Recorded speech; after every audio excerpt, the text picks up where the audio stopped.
Olá, boa noite. Hoje é quinta-feira, dia 11 de setembro de 2014. Está no ar mais uma edição do TVU Notícias pela TV Universitária.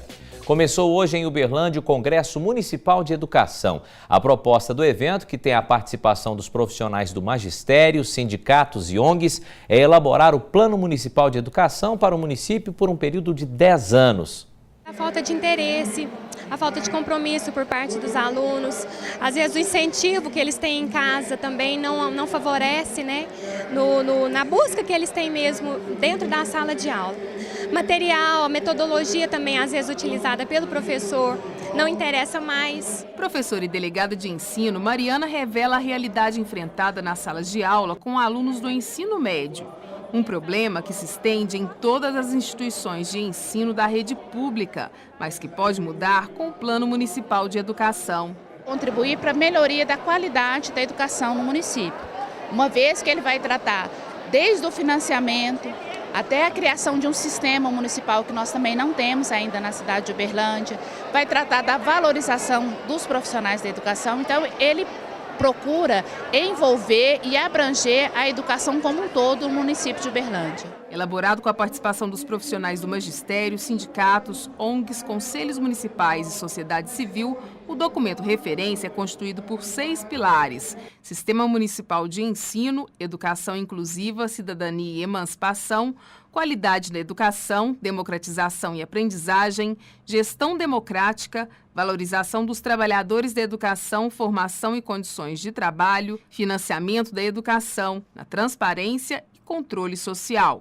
É de grande importância essa lei porque dentro do processo educacional estarão presentes a opinião de pais, profissionais em geral da escola, pessoas que vivem no entorno, e aí vai se valorizar realmente quem conhece das necessidades reais do espaço. Discutido e votado no Congresso por quem atua na área da educação, o plano será encaminhado ao governo para integrar o Plano Nacional e melhorar assim a qualidade do ensino e da aprendizagem. Já tivemos a oportunidade de construir esse plano anteriormente, mas esse plano foi discutido, porém não foi aprovado, porque depois desse processo de discussão, ele é encaminhado para o Legislativo e lá será aprovado e tornar-se a lei, né? Ele vai tratar desde o financiamento até a criação de um sistema municipal que nós também não temos ainda na cidade de Uberlândia, vai tratar da valorização dos profissionais da educação, então ele procura envolver e abranger a educação como um todo no município de Uberlândia. Pois é, e segundo o relatório, o Panorama da Educação, o Brasil é o penúltimo entre os 35 países pesquisados no que tange ao investimento por aluno nos ensinos fundamental, médio e superior. E a gente continua falando sobre este assunto com o Paulo Celso Costa Gonçalves, que é professor de Políticas Públicas em Educação da FACED. Professor, obrigado pela presença. É um assunto que gera muita discussão, a questão da educação no Brasil. E a gente tem dados aqui dessa pesquisa que são alarmantes, como esse que a gente acabou de dizer que o país ainda tem um investimento muito pouco. Aqui a gente está com um investimento, chega a ser mais ou menos de $3 mil por ano por aluno, ou seja, é um investimento muito pouco que supera apenas a Indonésia nesses 35 países. Como o senhor vê essa situação no nosso país? Ora, nós temos os problemas de países pobres. Nós somos um país pobre ainda, temos uma população jovem muito grande. Se nós pensarmos aí em termos de educação básica, nós temos mais de 50 milhões de estudantes hoje matriculados na educação infantil, no ensino fundamental e no ensino médio. É uma população muito grande, mesmo que nós tenhamos aí um investimento do Produto Interno Bruto do PIB aí da ordem de 6,1% do PIB para a educação, e isso quando diluído para a grande população que nós temos de estudantes, esse valor se torna realmente muito pequeno por estudante. Então esse é o problema de uma sociedade que ainda está em desenvolvimento, né? E precisamos aumentar a produção de riqueza. Quanto mais riqueza nós produzimos, o produto interno bruto aumenta, né, a produção de riqueza aumenta, nós vamos ter mais recursos para a educação. Essa é a saída. A conta básica. Essa é a saída, não há como fazer milagre. A gente tem outro dado aqui também que é semelhante, eu falei do dado que investe em estudantes. O Brasil investe por ano cerca de R$10 mil por professor, é mais ou menos o mesmo número com relação aos alunos e também supera apenas a Indonésia, é mais um dado nesses 35 países pesquisados. Essa questão do investimento no profissional, no professor, também é um problema? Sim, é um problema, porque decorre do anterior. Se nós temos um baixo investimento por aluno, quer dizer, baixo comparado com outras nações, agora, para nós é o que nós podemos fazer. Então, a remuneração do professor acaba baixa.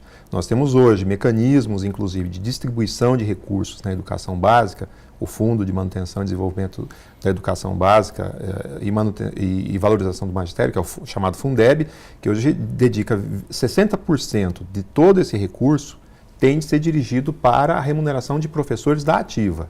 Então, há uma garantia de um recurso para pagar a remuneração dos professores. Agora, o problema é que, como os valores ainda são baixos, diante desse número enorme de alunos, a quantidade imensa de escolas que nós temos que atender, então esse valor acaba sendo baixo. A consequência é essa. A gente está em períodos de eleição e toda eleição, qualquer candidato à política, geralmente no discurso, no plano de governo, ele coloca a educação como algo fundamental, inclusive para a melhoria de outros setores como violência e uma série de outros fatores.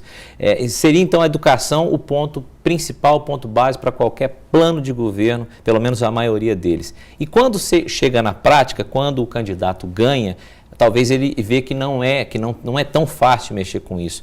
O que o senhor acha que deveria ser feito, já que são tantas promessas com relação à educação e a gente não vê, à medida dos anos, independente de partido, independente de candidato, que realmente tem um investimento maior nessa área, que é tão importante para o Brasil? Em primeiro lugar, nós temos que ver que as coisas têm melhorado. Se nós considerarmos desde o processo de redemocratização do país nos anos 80 para cá, nós melhoramos muito. Se nós pensarmos que lá no início dos anos 80, nós não conseguimos ter todas as crianças com 7 anos, entre 7 e 14 anos, matriculadas no então primeiro grau, hoje ensino fundamental, e que a partir da virada dos anos 90 para 2000, nós conseguimos universalizar o acesso, isso já é uma grande melhora. Então há uma melhora. Agora, a questão toda é o seguinte, nós temos uma divisão de tarefas na educação. A educação infantil e o ensino fundamental são atribuições dos municípios. Então não adianta, o presidente da República não resolve esse problema. A União não tem uma participação direta. Os estados são responsáveis, por sua vez, pelo ensino fundamental, junto com os municípios, e pelo ensino médio. Veja que, mais uma vez, a União não participa. Agora, a União tem um papel muito importante na articulação com esses sistemas, com os estados e municípios, numa redistribuição de recursos, porque nós também temos um outro problema, que é o problema da desigualdade regional. Então, há estados mais pobres que têm poucos recursos. Então, esses precisam de auxílio da União, receber recursos da União. Mas há um outro aspecto muito importante, que é a capacitação, especialmente dos municípios. Nós temos mais de 5 mil municípios no Brasil e a grande maioria deles não tem uma capacitação técnica, vamos dizer assim, para manter suas redes municipais. E, por outro lado, tem a obrigação de mantê-las. Então, um dos papéis mais importantes, talvez, da União, seja, além de redistribuir a riqueza, além de redistribuir os recursos para garantir recursos, que os recursos cheguem, principalmente aos pequenos municípios mais pobres, mas também garantir a capacitação deles, a preparação para que os municípios possam assumir essa difícil tarefa que é manter a educação básica. Professor, diante de todas as dificuldades dessa real situação, diante desses números que essa pesquisa nos traz, eu digo tanto do lado do estudante quanto do lado do professor, como que está a qualidade do ensino que está aí mesmo com tantas dificuldades? O professor, por causa dos baixos salários, por causa às vezes de incentivos para que ele faça cursos de capacitação fora do período de trabalho, os estudantes da mesma forma. O senhor acredita que muitos profissionais e estudantes acabam deixando a educação de lado por causa dessas dificuldades? Ou ainda, mesmo com todas as dificuldades, é possível ainda ter uma boa qualidade na educação brasileira? Não, esse é um grande desafio, o desafio da qualidade. A qualidade é um problema que ainda vai demorar muito tempo para nós resolvermos. passa pela remuneração dos professores, passa por questões curriculares, passa pela possibilidade de termos mais escolas, por exemplo, que há escolas com excesso de alunos, há um excesso de alunos por sala de aula, por exemplo, em algumas escolas. Há problemas de desorganização, de gestão mesmo, no caso dos municípios, que não tem como gerir a própria educação, mas tem essa obrigação. Então, essa organização terá um impacto na qualidade da educação. Agora, também nós não podemos ficar com aquela ideia, que é muito comum, o saudosismo. Mas a educação lá, os vovôs, né, falam, mas quando eu fiz, o primário era tão forte, era tão bom, e hoje os meus netos... Assim, isso daí, esse saudosismo é meio enganoso, porque na verdade talvez nós tínhamos uma baixa qualidade de educação no passado e essa baixa qualidade ela continua.